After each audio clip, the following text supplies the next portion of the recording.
At the heart of every service interaction that we have between us and our clients, there's a conflict that exists between buyers and sellers. You know, people always want the minimum to get things working to where they were before. And of course, we want to do the maximum amount of service we can for people. Remember, when something breaks down, people just want to restore the status quo.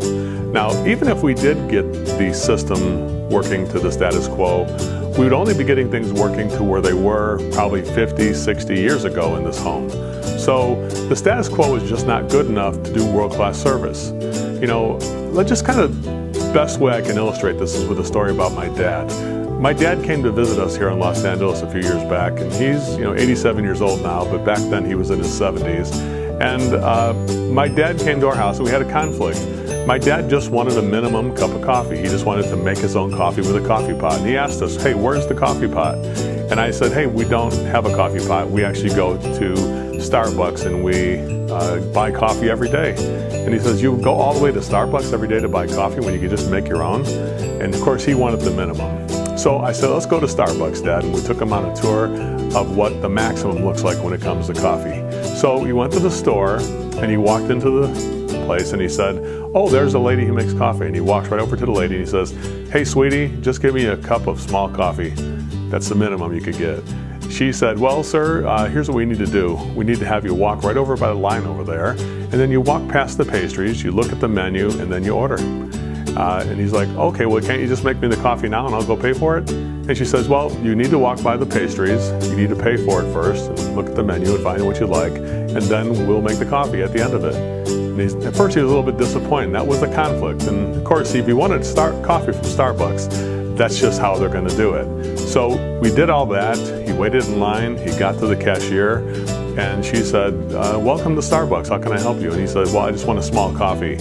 And she said, well, we do have 3 sizes. We have venti, grande, and tall. And he said, I don't want tall. I want small. And she said, we have tall. And I stopped and I called timeout and I said, wait a second, just get him a tall coffee. She asked him, what kind of coffee do you want? We have Ethiopian Sidamo, we have French roast, and we have Pike Place. And my dad said, I just want a coffee. And I said, just get him a Pike Place. And so they made my dad a Pike Place tall coffee, which is a little bit more than he asked for. Well, he did get his coffee, and he was like, rest assured that he found the cream and the sugar and everything he wanted to put in there. And I said, hey, Dad, you want to go back home then? And he's like, well, these guys are playing chess over here at the Starbucks. I'll just stay here and play chess with these guys. And so he did that. So the whole week he visited us. He stayed at the Starbucks the entire day, and he enjoyed his time there eventually. But he had to get through that initial conflict that the company had to perform world-class service compared to what he wanted. I mean, he was used to just making his own coffee, and he wasn't used to somebody doing that. So pure motive service and great customer service, I feel, is to provide a premium, mid-range, and economy choice for every single thing we do. So even when somebody wants the minimum, we are still going to present the premium, mid-range, and economy solution so they can choose what's right for them. And to me, that solves the conflict between the buyer and the seller.